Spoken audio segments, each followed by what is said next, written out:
ఈ మండలమేనా అందరూ సార్ చూడండి అది ఏముంది అక్కడ శిరోరక్ష ప్రాణరక్ష ఇంకా మీకోసం మీ కుటుంబం కోసం హెల్మెట్ ధరించండి. హెల్మెట్తో ప్రయాణం సురక్షిత ప్రయాణం. యువత మేలుకో హెల్మెట్ ధరించుకో. ఎందుకు మీరు ఇప్పుడు ఉన్న వాళ్ళందరూ బైకుల మీదే వచ్చారా? మళ్ళా బైకుల మీద వెళ్తారా? హెల్మెట్స్ ఒక్కళ్ళకు కూడా లేవుగా. యాక్సిడెంట్ జరిగితే ఏంటి పరిస్థితి? మనకి నెలకి 4-5 కేసులు రిపోర్ట్ అవుతుంది. హెల్మెట్ లేక కింద పడిపోయి యాక్సిడెంట్ ఏ విధంగానూ జరగదు. కింద పడిపోతే హెడ్ ఇంజరీ అయితే సివియర్ ఇంజరీ కింద అవుతుంది. హాస్పిటలైజ్డ్ అవుతారు. అక్కడ అండర్ గోయింగ్ ట్రీట్మెంట్లో ఏదన్నా రిస్క్ కూడా జరగవచ్చు. కాలుకి చేతికి తగిలితే పెద్ద ఇంజరీ అయితే ఏంటి బ్రేక్ అవుతుంది అంతేనా? హెడ్ అయితే హెడ్కి చిన్న ఇంజరీ లేదు, పెద్ద ఇంజరీ లేదు. అన్కాన్షియస్లోకి పోతారు. అదృష్టం ఉంటే ఓకే, లేకపోతే లైఫ్ రిస్క్ అవుతుంది. మరి ఫ్యామిలీ ఉన్నారు కదా, దాంట్లో రాశారుగా మీ కుటుంబం కోసం హెల్మెట్ ధరించుకో. కాబట్టి మీకంటూ ఒక కుటుంబం ఉంది, వాళ్ళు ఎదురు చూస్తుంటారు.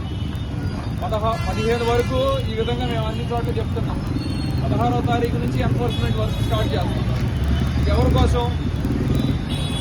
ఖచ్చితంగా మీకోసం, అంటే మన కోసం. మేము యూనిఫామ్ తీసి బైక్ తీసుకున్నా మేము హెల్మెట్ పెట్టుకోవాల్సిందే. మీరు అబ్జర్వ్ చేసుకోండి. మా వాళ్ళందరూ కూడా హెల్మెట్లు పెడుతున్నాం. హెల్మెట్ పెట్టడం అనేది నేర్చుకుంటే ఏ పొరపాటు వల్ల అయినా మనం కింద పడితే, మన సెల్ఫ్ యాక్సిడెంట్ వల్ల అయినా, ఎదుటోడు తప్పు చేసి మనల్ని డాష్ ఇచ్చినా కానీ మనం కింద కనుక బాలేనైతే ఖచ్చితంగా రక్షించేది ఈ హెల్మెట్టే. కాబట్టి ఖచ్చితంగా మీరు హెల్మెట్ ధరించండి. మన ఎస్పీ సార్ ఆదేశాల మేరకు కొత్తగా ఇది శిరోరక్ష ప్రాణరక్ష హెల్మెట్ ధరించడం అనేది ఎప్పటి నుంచో చెప్తున్నారు. కానీ ఆ క్యాప్షన్ అనేది ఎస్పీ గారు, మన జిల్లా ఎస్పీ గారైన గౌరవ ఎస్పీ గారు బి ఉమామహేశ్వర్ ఐపీఎస్ వారి ఆదేశాల మేరకు ఇట్లా చేస్తా ఉన్నాం. అవేర్గా ఉండండి. మీ ఫ్రెండ్స్కి కూడా చెప్పండి, మీ ఊళ్ళలో చెప్పండి, మీ ఇళ్ల పక్కన చెప్పండి. ఇది 15వ తేదీ వరకే. 15 తర్వాత మాత్రం ఖచ్చితంగా ఎన్ఫోర్స్మెంట్ జరుగుతుంది. ఆ ఎన్ఫోర్స్మెంట్ కూడా మీరందరూ హెల్మెట్స్ ధరించాలి అనేటువంటి సదుద్దేశంతో మాత్రమే పెట్టబడింది.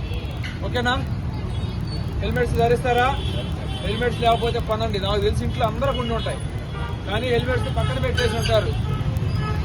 షో కేసులో బొమ్మను పెట్టినట్టు. దయచేసి తీయండి. ఓకే.